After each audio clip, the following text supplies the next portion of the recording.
আদিত্য আমার পরীক্ষায় পাশ করে গেছে গায়ত্রী।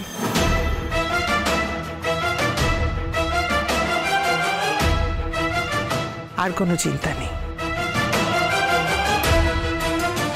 জয় হোক, সকলের মঙ্গল হোক। আমি জানি আমার জন্য এরকম ভাবে কেউ বলবে না। আদিত্য কি আমাকে সত্যি ভুলে গেছে? আমার জন্য কি ওর মনে আর একটু কষ্ট নেই? কোনো জায়গা নেই?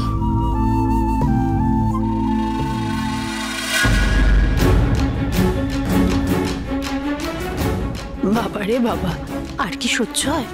চলেই গেল না পেরে।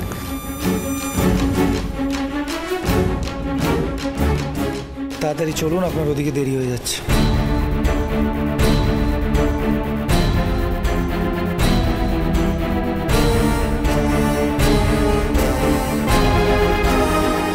আমার জন্য হঠাৎ এতটা ভাবলেন?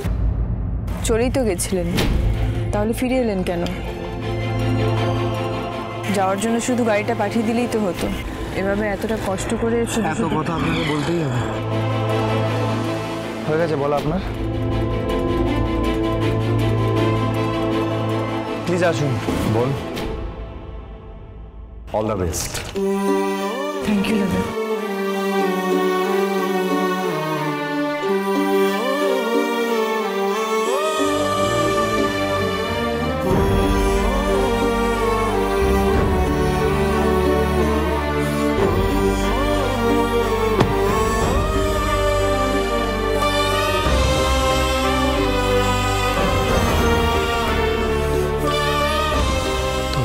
তুই ঠিক বুঝবি দাদা ভাই, আমি জানি।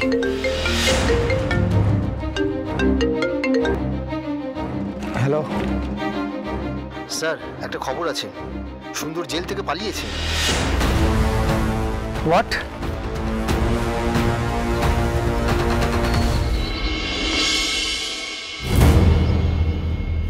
উনি আমার স্ত্রী, আমি ওনার হাজবেন্ড। তাই ওনাকে যদি এই বাড়ি থেকে চলে যেতে হয় তাহলে আমাকেও এই বাড়ি ছেড়ে চলে যেতে হবে। আমি বেরোচ্ছি। এটা কিন্তু ঠিক হচ্ছে না অভ্র। ঠিক হচ্ছে না মানে? বুঝলাম না। বাড়ির প্রত্যেকটা মানুষ আমাকে ভুল বুঝছে কেন? আর এই যে তুমি বাড়ির বাইরে থাকছো, এটা ঠিক হচ্ছে না। বাবা, ঠিক বলে হিসেব তুমি করছো পরমা? তুমি? আমি যে এখনো এখানে রয়েছি, পুরোপুরি চলে যায়নি, সেটা শুধুমাত্র এই মেয়েটার জন্য, যাকে আমি বোন বলে মেনে নিয়েছি। যাতে তুমি ওর কোনো ক্ষতি না করতে পারো, সেজন্য আমি এখানে রয়েছি, ওকে রক্ষা করার জন্য। কি? আমি কি ক্ষতি করেছি ওর? হ্যাঁ, কি এমন ক্ষতি করেছি যার জন্য তোমাকে ওকে রক্ষা করতে হচ্ছে? আমি কিছু করিনি অভ্র, আমি কারোর কোনো ক্ষতি করিনি। তুমি তো খুব ভালোভাবে বুঝে শুনে নিতে পারো।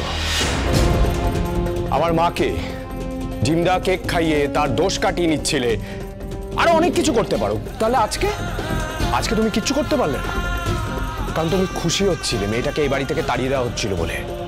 ওই মেয়েটাকে আশ্রমে পাঠিয়ে দিলে তোমার সুবিধা হতো, তাই না?